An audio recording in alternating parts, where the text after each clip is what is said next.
నీ దేవుడైన యెహోవా కనికరము గల దేవుడు గనుక నిన్ను చెయ్యి విడువడు, నిన్ను నాశనము చేయడు.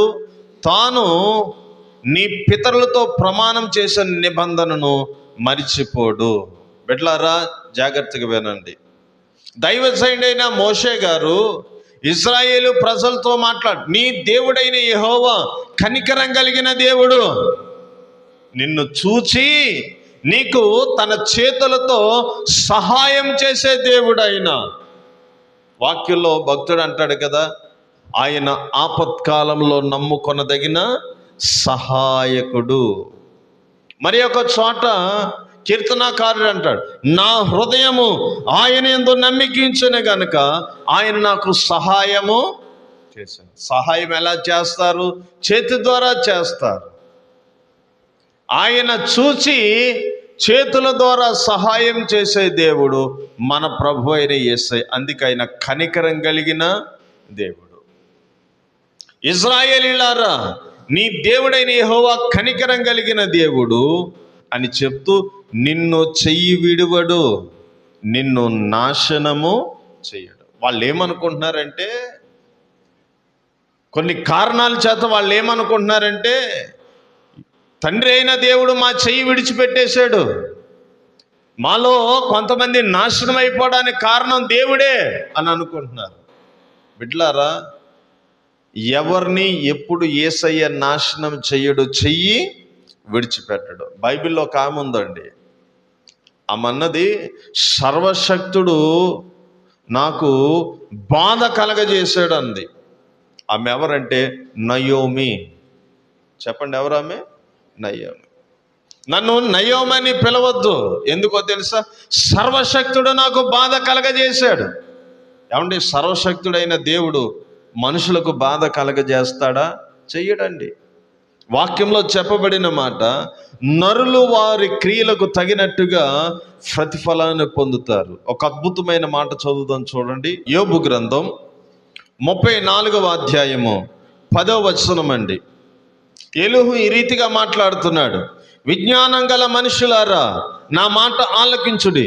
దేవుడు అన్యాయము చేయుట అసంభవము, సర్వశక్తుడు దుష్కార్యం చేయుట అసంభవము. నరుల క్రియలకు తగినట్టుగా ఫలము ఆయనకిచ్చును, అందరికీ వారి వారి మార్గముల బట్టి వారికి ఫలమిచ్చును. దేవుడు ఏమాత్రము దుష్కార్యము చెయ్యడు, సర్వశక్తుడు న్యాయము తప్పడు. చదివిన వాక్యంలో ఎలీహు అనే ఒక వ్యక్తి మాట్లాడుతున్నాడు. కొంతమంది యోబు గారితో, యోబు స్నేహితులతో మాట్లాడుతున్నాడు. విజ్ఞానం గల మనుషులారా, ఒకసారి నా మాట ఆలకించండి. దేవుడు అన్యాయం చేయుట అసంభవం, సర్వశక్తుడు దుష్కార్యం చేయుట అసంభవం. నరుల క్రియలు తగినట్టుగానే ఆయన వారికి ఫలం ఇచ్చుచున్నాడు, వారి మార్గాలను బట్టే వారికి ఫలము దయచేస్తున్నాడు. ఆయన ఏమాత్రం దుష్కార్యం చెయ్యనే చేయడు. ఆయన సర్వశక్తుడు, న్యాయము తప్పడు. అందుకే దైవజనుడైన మోషే గారు అంటున్నాడు, నీ దేవుడైన యెహోవా కనికరము కలిగిన దేవుడు, నీ చెయ్యి ఆయన విడిచిపెట్టడు, ఆయన నిన్ను నాశనము చేయడు. ఈ రోజుల్లో దేవుడు మన చెయ్యి విడిచిపెట్టేశాడంటే, మనకేదో నాశనం కలుగుతుందంటే తప్పిదం ఎవరు చేశారు? మనమే చేశాం. మనమే చేశామండి తప్పిదం. అది మనం గ్రహించాలి. నేను చాలాసార్లు మీకు చెప్తూ ఉంటాను, నా జీవితంలో ఏదైనా సంతోషం కలిగిందంటే ప్రార్థన చేస్తూ ప్రభుతో మాట చెప్పుకుంటాను, ప్రభా నీ కృపను బట్టి నేను ఈ రోజున సంతోషంగా ఉండగలిగాను. ఒకవేళ నా జీవితంలో ఏదైనా దుఃఖం, వేదన, కృంగుదల ఎదురవుతున్నాయనుకో, నేను ప్రభు దగ్గర చేసే ప్రార్థన ఏంటో తెలుసా? ఏదో నా అవిధేయతే ప్రభా, నా చూపు వల్ల, మాట వల్ల, తలంపులు ఎక్కడో నీ ఆజ్ఞను నేను తప్పాను, నేనే కారణం. ఎందుకంటే నేను మనిషిని, నేను బలహీనుడను కాబట్టి నేనే కారణం.